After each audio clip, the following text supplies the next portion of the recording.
Hello, I'm Joe Maggs, editor-in-chief of The High Screen. Today, Zach Tennen and I break down the Central Division. We talk about Cleveland and Chicago atop the NBA. We talk about the Indiana Pacers and if they're still a playoff team. And we break down the Greek freak Jabari Parker and the upstart Milwaukee Bucks. Thank you for tuning in.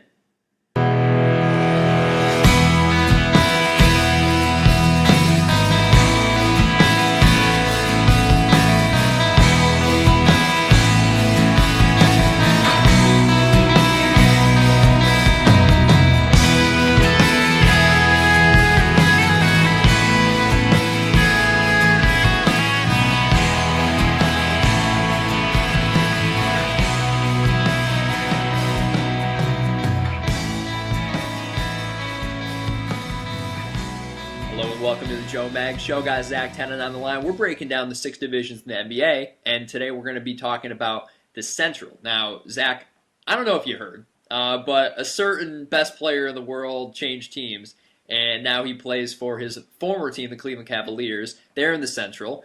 You got the Chicago Bulls. They get Derrick Rose back, hopefully for good.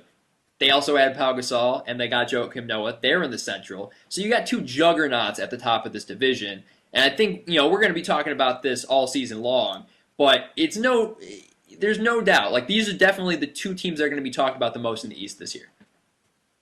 Oh boy, this season is going to be exciting. With LeBron heading back to Cleveland, you got the big three of Kyrie and Kevin Love, and then you have Chicago revamped with hopefully a healthy Derrick Rose. I grew up watching Central Division basketball at the Palace of Auburn Hills. Unfortunately, the Pistons aren't as relevant as a Cleveland or Chicago, but yeah, it's pretty unanimous that Chicago and Cleveland are going to be the last two standing, and there's a lot to talk about between each team individually. I guess we'll start with Cleveland. It's going to take some time to mold together. Even LeBron said when he got together with Wade and Bosh, it took a year for them to win. Yeah, they had a losing record after the first couple months of the season that year. And now with LeBron, Kyrie, Kevin Love in a new offensive system with the new coach, David Blatt, it's going to take some time to adjust, and they're going to lose some games that they shouldn't lose, and they're going to win some thrillers, and they're going to blow out some teams. But I think Chicago is coming in. I think they know their plan. Tom Thibodeau, he's been a very steady, great defensive-minded coach. Derrick Rose appears to be healthy again, and if he is, we can't count him out of the MVP race because he is a very special player. Chicago has three bigs in Joakim Noah, Pau Gasol, and Taj Gibson that I struggle to believe Cleveland is going to be able to match up with. I honestly do, because that size right there is something that you can't handle if you don't have the size to match up with it. So Cleveland's going to have to find other ways, like three-point shooting and outlet pass from Kevin Love to LeBron James, to excel over Chicago. Yeah, this is definitely not Cleveland's finished roster. I mean, they have some question marks as far as who's going to protect the rim, who's going to be playing center night in and night out, because we haven't seen Anderson Varejao finish a season in a long time, and there's not much behind him. So they definitely they're very thin in the front court. They probably Tristan Thompson is supposedly the starting center. Yeah, that's a problem. That's a problem. Especially when you're talking about the Bulls. I think without question this is the best front court in the East. They might even be the best front court in basketball, although the West has, a couple mountainous teams to their credit. But Joakim Noah, Pau Gasol, Taj Gibson, These are bullies. I mean, these are guys who are going to be grabbing rebounds, making awesome post entries, and Cleveland's going to have a hard time with that. But to Cleveland's credit, I don't know if there's a single team in basketball with the potential that they have as far as the pick and roll from the top, from the side, and just making defenses have to pick their poison, because If you come out all the way on a Kevin Love three-pointer, you're probably letting the roll guy, which is going to be sometimes LeBron, sometimes Kyrie, take it right to the basket. And unless you have a center who can, one-on-one, take the rim away, you're going to have a hard time. I mean, LeBron James is unstoppable on the block. You were tweeting out earlier in the week. I heard LeBron got a sky hook. If that's true, how is anyone going to guard him? And I tweeted you back. If LeBron James has a sky hook, they might as well just call off the season because I don't know who would be able to stop him. And you brought up a point. Kevin Love has fallen in love with that 3-point shot, and he's going to utilize that in Cleveland because that's the way they're going to win championships. They're going to bring opposing bigs away from the basket, and Kevin Love is going to catch and fire, and he's very efficient at doing so. Yeah, there's a lot of non-traditional lineups on this Cleveland roster. You can already tell because I think in a lot of ways Kevin Love is going to spend more time on the perimeter, or he could. Kevin Love could spend more time on the perimeter than LeBron. Couldn't you see LeBron aging into a more traditional forward role where he's on the block working on a guy who's way smaller than him? You got Kevin Love and Kyrie picking and rolling at the top of the key. I just think there's a lot of play with this roster, and I think it's cool that they brought in David Blatt, who's had a really nice storied career overseas, winning championships in the Russian professional league. He comes over here, he's going to bring in emotion offense. Everyone's going to be moving, everyone's going to be screening and passing the ball. It feels like this is a really perfect setting and roster for what LeBron wants to do. And even though the last 4 years in Miami were Hall of Fame stuff, that roster, I think, had passed on. I don't think LeBron was having as much fun kind of carrying an older roster, a less athletic roster. I think in Cleveland, he's going to be able to do exactly what he wants to do with the ball. I want to quickly mention two more players between these two teams. The first one being Jimmy Butler of Chicago. He deserves more attention because he is a top 5 perimeter defender in the league. He is a great defender. He's the type of player that Tom Thibodeau loves to put out on the court. He is going to be guarding, you have to switch off when you guard LeBron James, but I believe he's going to be the main guy that guards LeBron James, sort of like Kawhi Leonard was during the finals. And Jimmy Butler, he is super aggressive. He fights as hard as anyone. His offensive game is developing pretty nicely, but on defense, he's not easy to break on defense. And the second player is Dion Waiters of Cleveland. I think Dion Waiters could potentially benefit the most out of anyone on that roster from LeBron's arrival. Without question. I think it was really cool that LeBron told him to watch tape of Dwayne Wade because you know me, I'm from Syracuse, so I watched Dion Waiters firsthand, up close and personal.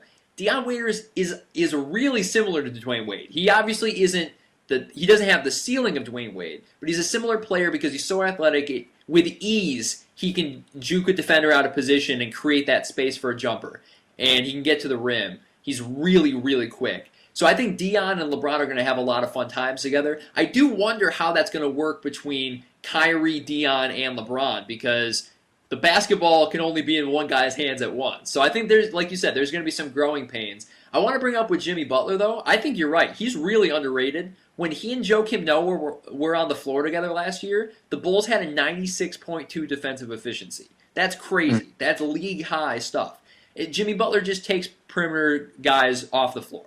Our next topic here in the Central Division is Indiana and Detroit. We're going to talk a little bit about Indiana and Detroit. Which direction is Indiana going to go? Are they going to try to be a top playoff team after losing Paul George? And Detroit, not much going on there.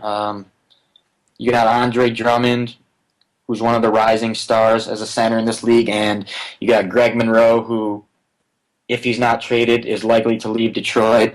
What do you think about Indiana? Well, Indiana, first of all, I mean, shout out to Paul George. I mean, that was terrible. I hated watching it. I haven't been able to watch the video since, and it's going to be tough not having him on the floor. I love watching Paul George play. And then obviously they lose Lance Stevenson on top of that, to Charlotte. And now all of a sudden the team's without their 2 best playmakers from last year. So you got an Indiana team with all these expectations from the last 3 seasons. They got a coach in Frank Vogel who's used to taking his team to the Eastern Conference Finals. and they have no offense. I mean, George Hill, C.J. Watson, they're going to try to get it done in the backcourt, but that's a lackluster backcourt. And then you got who are they going to start in small forward? Chris Copeland, Solomon Hill, and They then also got Rodney Stuckey from Detroit. He signed there for the minimum. they do have Rodney Stuckey. I think Stuckey's going to score a lot of points for them. I actually wouldn't be surprised if he was their leading scorer, although I think David West is going to probably have to, he's going to have to score about 17, 18 points for them. But that's the problem. I mean, I don't know if David West is an 18 points per game guy anymore. I don't know if Rodney Stuckey's a 16, 17 points per game guy. And I know for sure Roy Hibbert is not a high-end scorer. So they're going to probably, average what, like 95 points a game? For an NBA team, that's really low. They're going to have to play at a snail's pace. I don't know. I'm just worried about this team. I don't know if they have enough firepower to make it in. I honestly, I don't want to say that not to compete, because of course you always want to compete. But honestly, I don't see the benefit of Indiana being a low-end playoff team. You may as well play what you have, let young guys develop, and get a lottery pick, and have Paul George come back to a better team. Because even last year, the East is different now, but Indiana just couldn't get over the hump. Their offense was stagnant. They fell into that midseason slump that they really never got out of. And then next thing you know, Paul George breaks his leg, and it's a totally different situation there.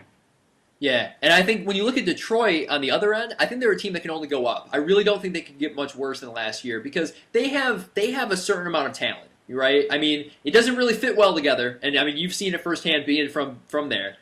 It doesn't really fit together, but when you have a certain amount of talent, I mean you can only lose so many games, and I think having Stan Van Gundy on board now as coach, he's one of the best coaches of all time. He's going to know the things that you can't do, right? You can't play Josh Smith, Greg Monroe, and Andre Drummond together. It proved not to work. And so they're probably going to bring one of those guys off the bench. I have a feeling it's going to be Greg Monroe, which he's probably not happy about, but that is the way it is.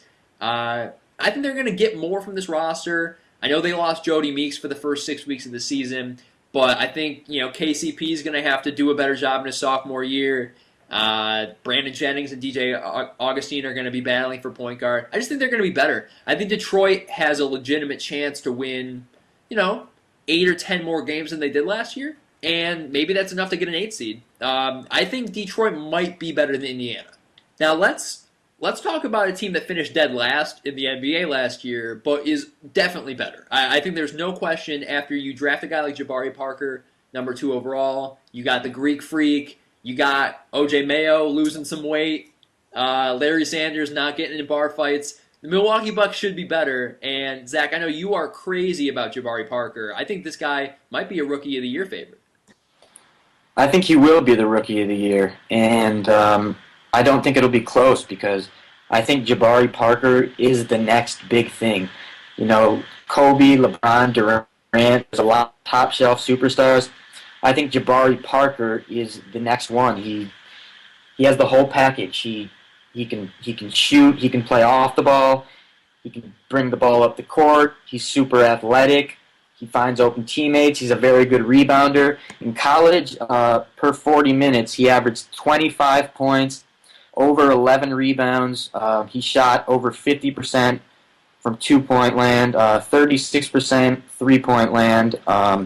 1.6 blocks, and I just think he's a really special player. But taking a look at the Bucks roster, of course they're going to be one of the worst teams in the East, but they have some talent. They have the Greek Freak, who people are crazy about because of his athleticism and crazy wingspan. He's people are projecting him to be an all-star in the next 2, 3, 4 years. So it'll be interesting to see how this team grows up. You have Larry Sanders, who is one of the better post defenders in the league, but has had trouble staying healthy and had trouble staying out of trouble. O.J. Mayo didn't work out last year. O.J. Mayo is a great scorer, but last year, for some reason, it wasn't working out. Brandon Knight's a promising point guard. He's not bad. Ersan Ilyasova, he's not bad either, but he had some problems last year, efficiency-wise. And Jared Bayless was a good signing as a backup point guard. So they have some players. Nate Walters as well. Yeah, And Walters had a good year. yeah, and I think Jabari Parker, right off the bat, I think he needs to be the leader of that team, right off the bat. I think that's the type of mentality he needs to take. I'm the next superstar of the NBA, and I'm going to make this team relevant, and I'm going to make myself known. Yeah, and the other thing we shouldn't forget is Jason Kidd's the head coach now. And I think Jason Kidd was really experimental in his first year as the Brooklyn coach, which, had some growing pains, had some tough times, but also had some good times. They were a force in the second half of last season. Again, getting after it on the press, really being athletic. And I think with this Milwaukee roster, it fits that style a lot better than Brooklyn's roster did. I think Jason Kidd could do some really cool things, even maybe playing Greek Freak in the backcourt and being a really tall lead guard, having Jabari Parker play stretch four. I just think this team will be inventive. They'll win, more games than last year. I don't think they're going to be dead last. They'll probably be dead last in the Central, but I don't think they're going to finish last in the NBA. And who knows? Maybe this will be the last time they're in the lottery because, like you said, if Jabari Parker, if he breaks out, even as a second-year player, maybe this team's in the playoffs as early as 2016. And this team is actually quietly deep. I didn't even mention Chris Middleton or John Henson or Jared Dudley. So they have guys who can play. They picked up Kendall Marshall. They have Kendall Marshall. Kendall Marshall as well. So it's going to be interesting to see how the Bucks progress throughout the next few years. But let's end it with a final question I'll give you.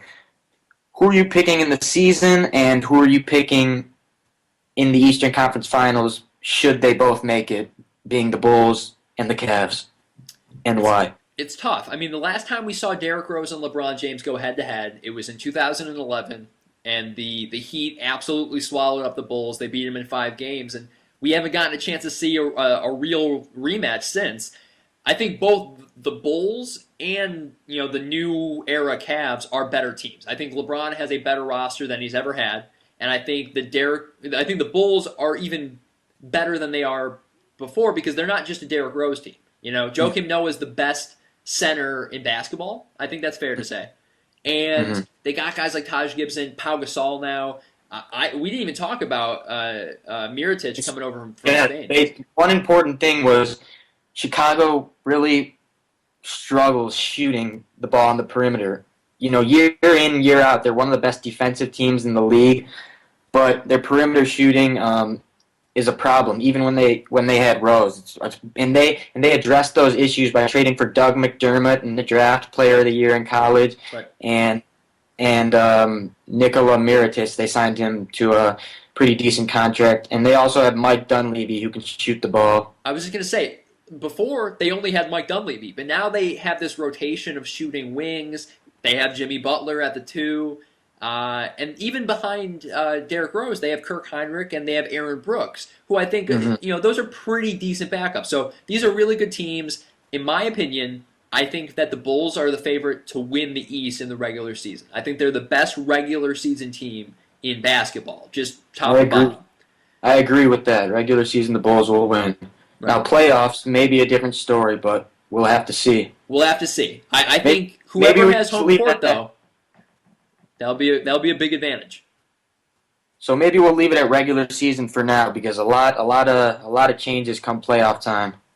Yeah, we even said the Cavs are going to change this roster. They need to add a big man. Maybe they'll add a guy who gets cut in January or February.